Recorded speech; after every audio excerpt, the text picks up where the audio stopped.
Welcome to the Crypto and Blockchain Talk. Hello. Hey. Guten Tag. Aloha. Hola. Shalom. Hello. Namaste. Ni hao. Privet. Hello. Salut. Yassas. Salve. Ciao. Bonjour. Our podcast talks about the latest trends in the worlds of cryptocurrencies and the blockchain.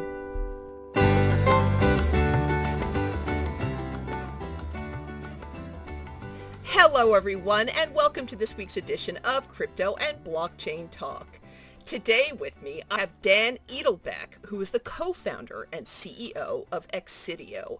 And if you want to see his website, it's exidio.co, E-X-I-D-I-O.co. In the first instance, let's welcome Dan. Welcome to Crypto and Blockchain Talk. Awesome. Thanks so much, Aviva, for having me on. You're very welcome. That was very short. Oh my God, I'm having a good day today. So, I was just looking at your website, and before we go into the whole episode, what the topic is, and I'll just give a little bit of a spoiler here. We're going to be talking about VPNs. In the first instance, you are Exidio, but it says you're the development arm of Sentinel. So, can you just explain who Sentinel is and who Exidio are in that relationship? Yeah, absolutely. Thanks for the question. So Sentinel is all of us. Sentinel is everyone. Sentinel is a decentralized network where people can offer bandwidth to the network and people can route their internet traffic through the node. So it's truly a peer-to-peer network. There is no one person or entity that's responsible for the network. It's everyone that's participating in the network. And the network is continuing to grow as more and more people offer their bandwidth to the network. And then Exidio, we're a software development agency, and we're helping to build integrations on the Sentinel dVPN protocol. So through this bandwidth marketplace that is the Sentinel network, people can build their own custom applications for decentralized VPN. And if you want to be able to leverage the Sentinel network, you can hire Exidio, and we will help you with the integration on the network. And on top of that, we have domain expertise in the Cosmos SDK in building applications within the Cosmos blockchain. So we're truly more of a traditional software development agency. Got you. If I wanted to right now open up my own VPN company, I could contact you guys and you would happily help me with that exercise. Is that what you're saying? That's right. And your VPN company will be built on a peer-to-peer network instead of you owning all the servers. You'd create applications that are open source,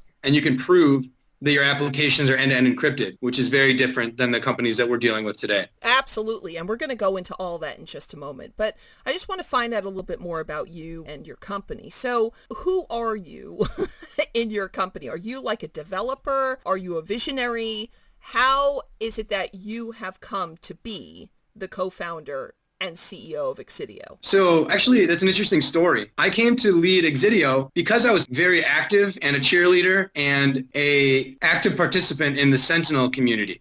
So Sentinel, the peer-to-peer bandwidth marketplace, has had an active Telegram and Discord channels for years now. Sentinel was established in 2018. And since then, I was always very involved in understanding the tech, understanding the implications of a peer-to-peer bandwidth sharing marketplace. Last year, I was finishing up my MBA, and it was around that time that myself and our CTO, Srini, decided that we needed to build the front-facing company that is going to be able to build integrations on this growing network as we're seeing huge product market fit and demand for these products.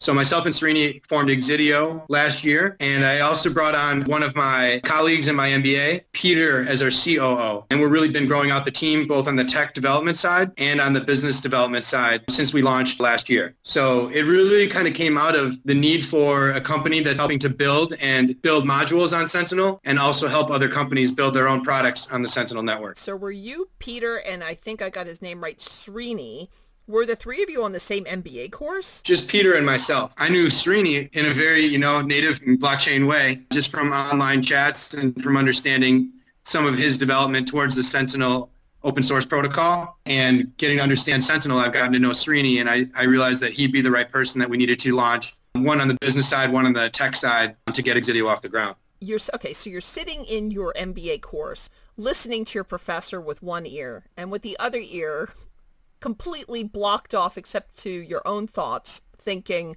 I've really got to get into the decentralized VPN space because I'm really, really concerned about XYZ, or I just see an opportunity in XYZ. So what is XYZ? What made you go into this? I've been more passionate about decentralized VPN and the rights that it provides than I have worrying about kind of what I'm learning in business strategy and operations class. I've been involved in the network and the Sentinel community really since the end of 2017. My concerns around individual rights to privacy and freedom online and our sovereign rights to be able to have access to our own data and being able to have our own privacy as an individual right that we should have as we operate online. And I've always explored different ways to help kind of move the needle in that direction. And Sentinel was always a really interesting and appealing project for me. And when it was time to finish my MBA and build in the blockchain and decentralized landscape, Sentinel was the first place I looked, and I started talking with Srini, and we realized that it was the time to launch Exidio. Well, that's pretty awesome. So you guys obviously have the blessing of the Sentinel community, it sounds like, and you've now launched Exidio, and you're on this path. VPNs, as you well know, are now, they're just rampant all over the world. In the first instance, many citizens in China were using them so that they could obviously access the world of crypto and do a lot of trading and do the things that we would take for granted and access stuff on the internet that they couldn't unless they had a VPN. And of course, they had a major VPN crackdown over in China.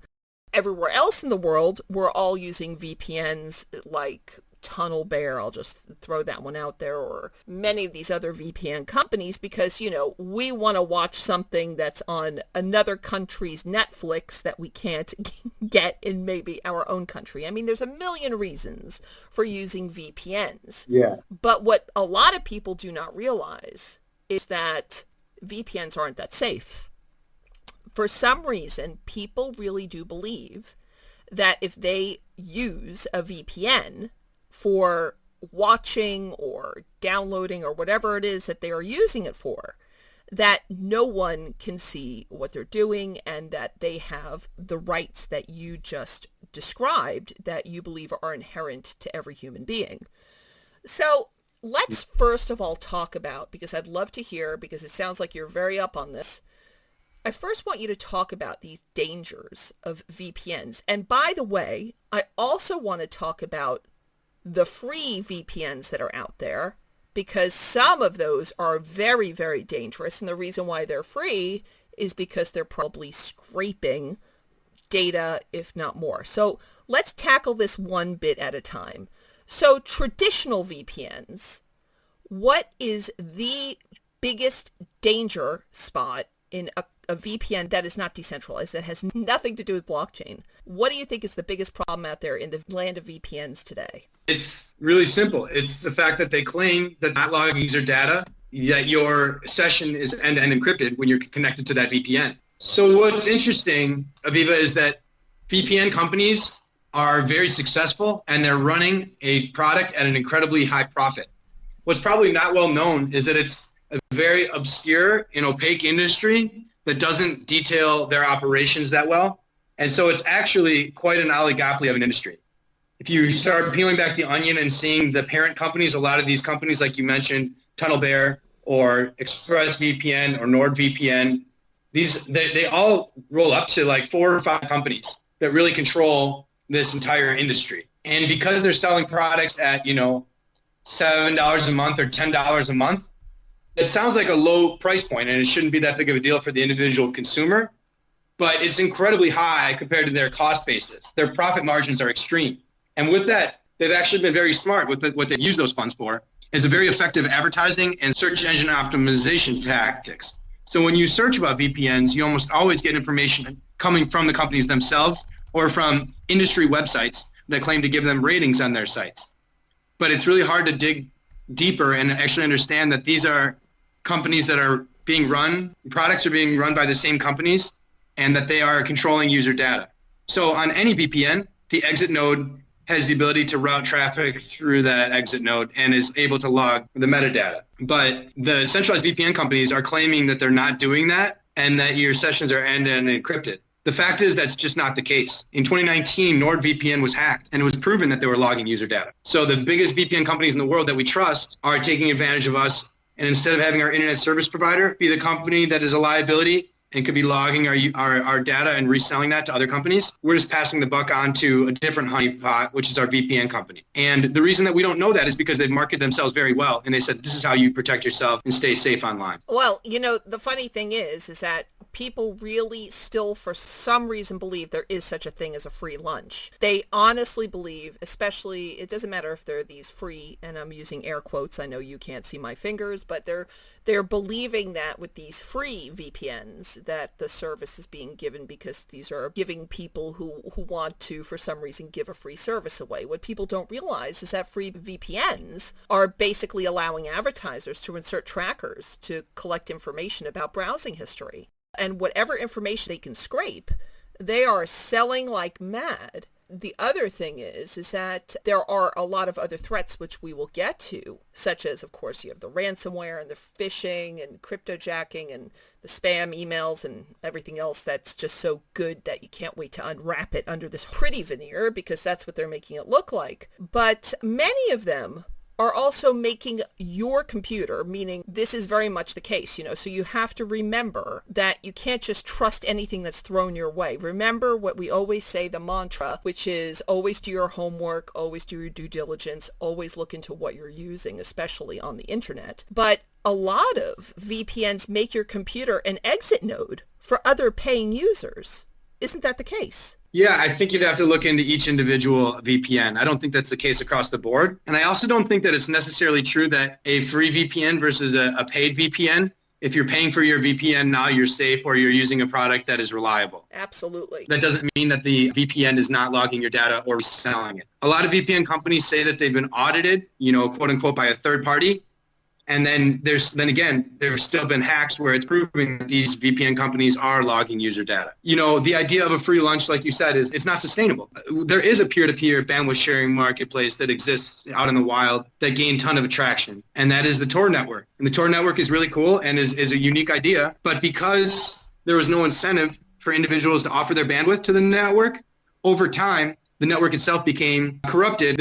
Over time, if you're offering your bandwidth out of the goodness of your heart to this Tor network, and then you move to a new location, or you need to reconfigure your internet settings, or whatever the case may be, you probably will drop off over time because you've been just doing it for no reason other than you believe in the ethos of the network. And unfortunately, while that's great, it's not sustainable. And the vast majority of the exit nodes in the Tor network have now been taken over by intelligence agencies or other agencies with their own special interests. There's far more individuals that are routing traffic through those nodes than there are nodes. So the disparity is extreme. And now it's become a corrupted network. And you're not able to maintain a private experience online leveraging the Tor network. Sentinel is building a similar network, but incentivizing nodes to offer bandwidth to the network. And that is actually a really important point to really stress, because a lot of VPN services, when they're actually using you as an exit node in which other paying users can access the internet, it may not seem like a bad idea, like a good exchange for free VPN services, but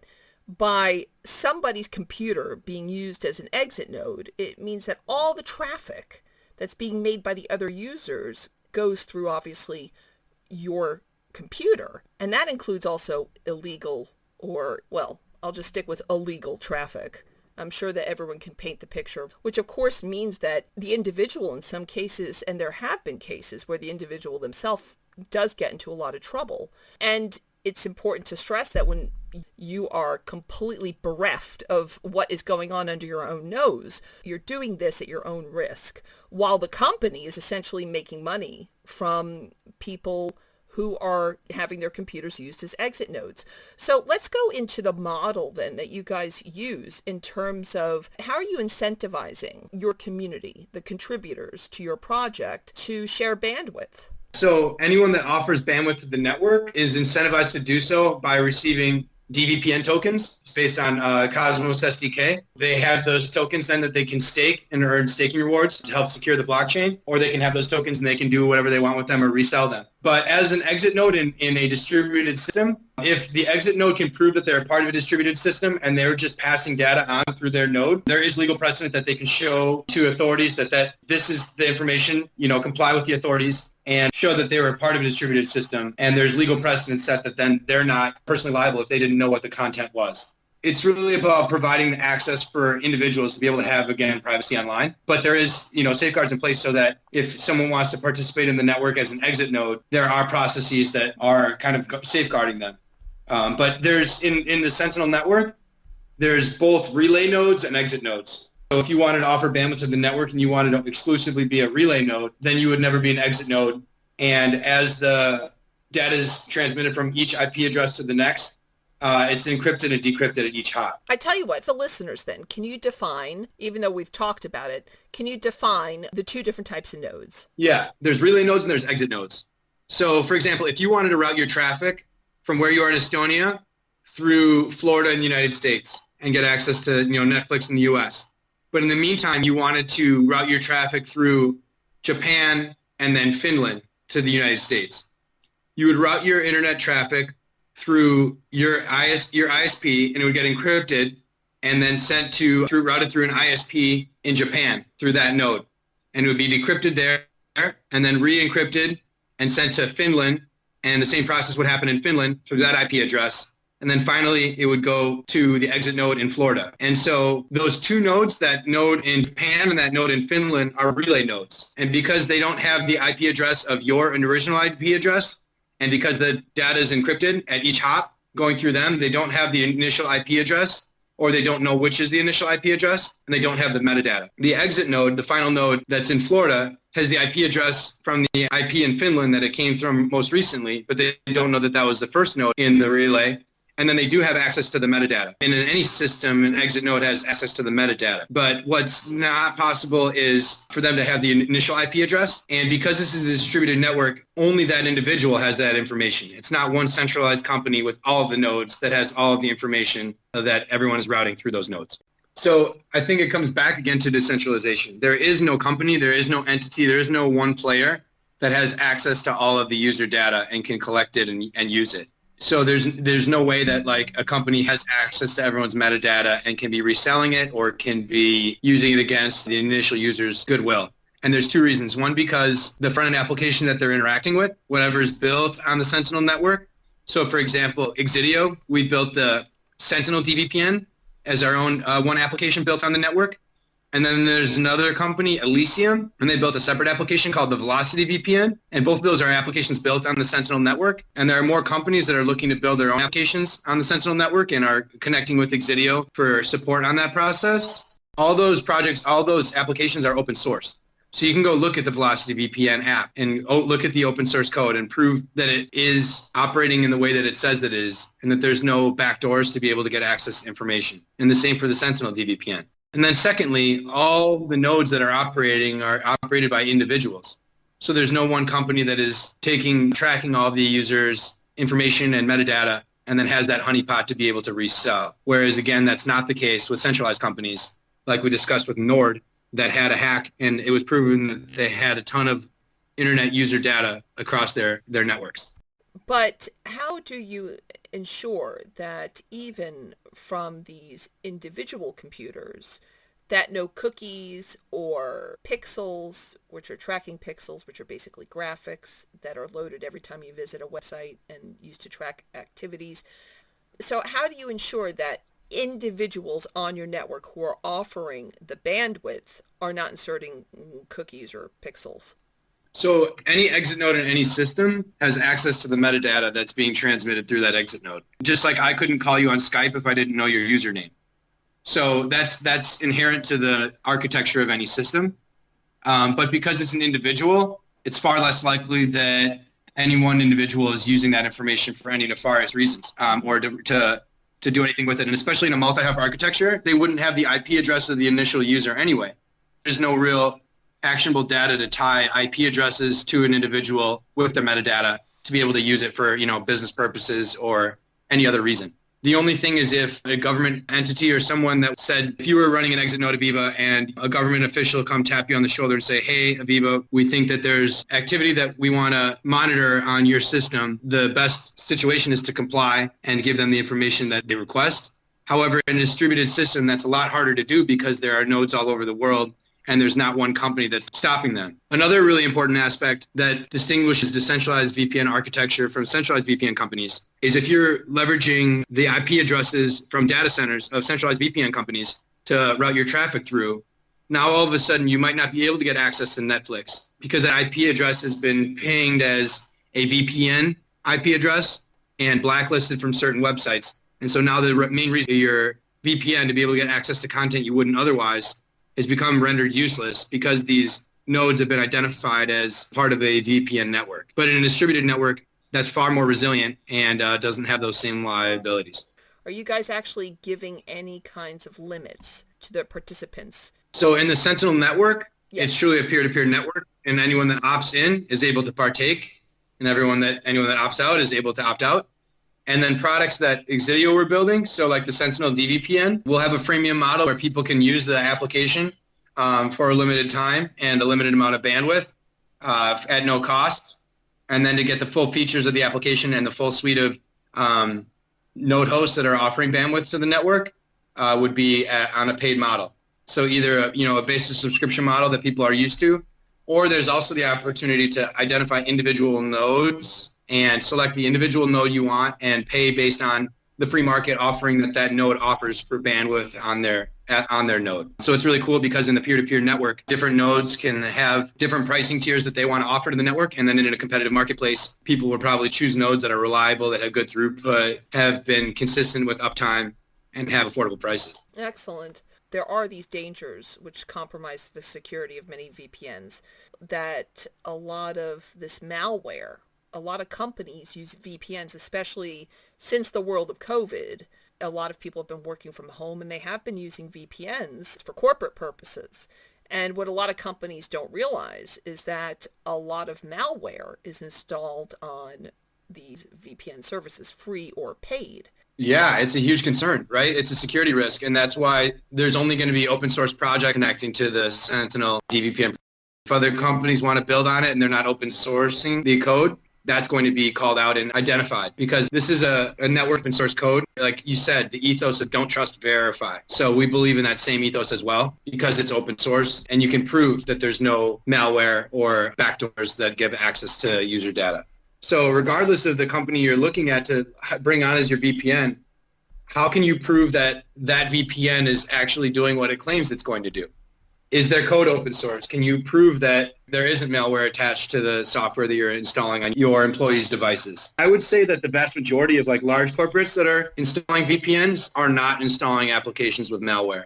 And it's far better to use a VPN that's a reliable VPN than not use one at all. If you're just using your internet service provider and relying on that, all ISPs there's a long history that's well documented of ISPs using our metadata against us. ISPs have a true monopoly over the market that they're offering. Right now in Puerto Rico, there's Claro or there's a company that was acquired by AT&T. And even though there's only those two companies, depending on where you are specifically within the country or where you are specifically within the city, you only have one option for your internet service provider.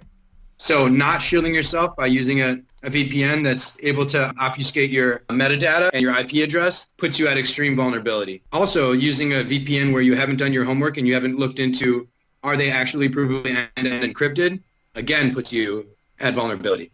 So that's why I say that it's best to not trust but verify.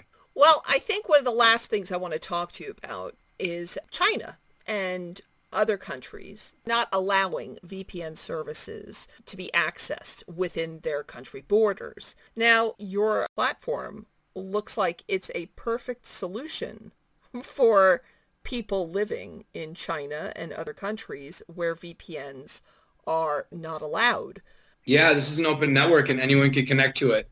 I don't believe there are many people in China that are being arrested for using a VPN, but it is a product that is not encouraged. In the United States, we're more commonly accustomed to 99% of activities are either pretty clearly legal or clearly illegal. And there's a very small area that would be considered like a gray activity. That's simply not the case in China. And VPNs, while they're prohibited to be used and they're not allowed, the level of adoption and penetration of VPN usage in China is almost every consistent internet user in China is using a VPN to be able to get around the Great Firewall and to be able to access content globally. And I think that's beautiful. VPNs have two benefits.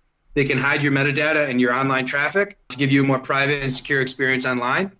And they can also do the opposite. They also give you access to the global World Wide Web and access to information that I also think is a human right via avoiding firewalls and protocols that limit individuals' access to public information. And so in China, the adoption rates are massive. And so VPN usage kind of falls in that gray area where it's not legal and it's not encouraged by the government to be used, but it is widely adopted.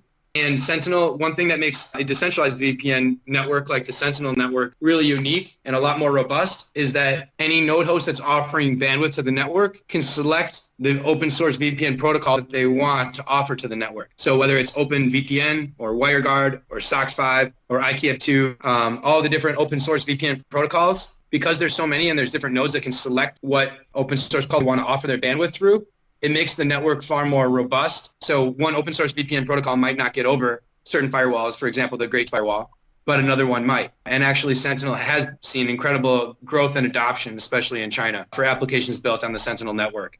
And it's really cool to see the global adoption of applications. While Sentinel itself is leveraging the blockchain, and the way that the blockchain is being used, I think, is in a pretty novel way as well. Aviva, if you are trying to connect to a node on the network and you have your front-end application, your Sentinel dVPN app or the Velocity app, the different nodes that you see on your device are only there because they're being called via the blockchain to display them on your device. So your device is calling the blockchain via API, and then the blockchain has all the details of the nodes, their location, their throughput, their latency, and their consistent uptime, because that's posted on the blockchain, and then your front-end application is only calling that on API via API to display it. And all of the nodes that are offering bandwidth to the network are posting those details to the blockchain. So there is no one company that it's impossible to take down the network because of the resiliency of the architecture of the network. So I think that with that architecture, plus any node can offer any open source VPN protocol, it makes for a far more resilient network that is going to be effective to be used in far more jurisdictions around the globe. I think that even if you were to go to China today and use a VPN in front of an authority, you wouldn't be jailed. It's not been enforced in that manner, but it's still unfortunate that you need to use one just to be able to get access to the World Wide Web. Well, absolutely. There's a list of best countries to connect to using VPN. The top 5 are Switzerland, Iceland, Malaysia, Romania, and Spain. So why do you think these are the best countries to connect to using VPN? Why do you think there's this list on the internet? I think it has to do with governments that are colluding to be able to share information and or extradite individuals, or countries that value sovereign rights online more strongly. Switzerland has long time been notorious for individual rights and individual liberties. And for that reason, they have had a lot of strong privacy protocols and property right protocols. And that's why I think a lot of people use Swiss banks. And it's also why the Swiss franc has been such a strong currency, and it's its own independent currency. And actually, Exidio is founded in the British Virgin Islands because the BVI is also a jurisdiction known for privacy and security and individual access to property rights and privacy online. So I think those are things to consider. But ultimately, it doesn't really matter where you are. If you should always follow with local authorities and abide by local laws.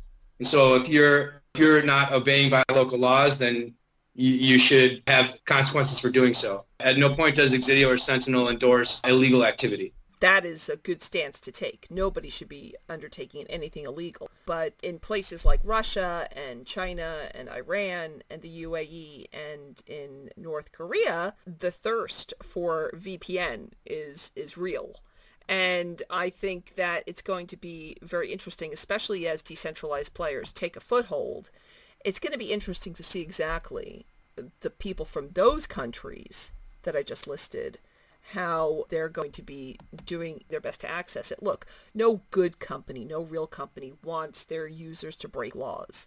If you've listened to any of our past podcasts, all you have to do is look at the plethora of blockchain and crypto companies which say on them, U.S. citizens not allowed, and there are thousands and tens of thousands, hundreds of thousands of U.S. citizens who are actively involved in these platforms. And it's not because they're breaking the law in their own mind. It's because they see something they want, and they want it because they feel it's going to help them personally. It all comes down to what's in it for me in life, and that's not a bad thing. That's not a bad thing. But in many instances, it's a bad thing, obviously, if it's going against the law of the country or the law of whatever jurisdiction you happen to live in. But if you happen to be unlucky enough to want VPN services and you're in, like I said, Russia, China, Iran, the UAE, or North Korea, I can just tell you right now that a decentralized VPN is going to be high on the list of things you want for Christmas. I don't know. Do you think I'm wrong? I think that we're seeing adoption of VPN applications across the globe, like you said, for people as people are working remote. And the industry itself is growing at an incredible rate. In 2016, it was a $15 billion industry. And then last year in 2020, it crossed 30 billion. I think it was 31. Wow. So it had over doubled in just 4 years. And by 2027, expected to be over 107 billion. So more than tripling again in the next 6 years.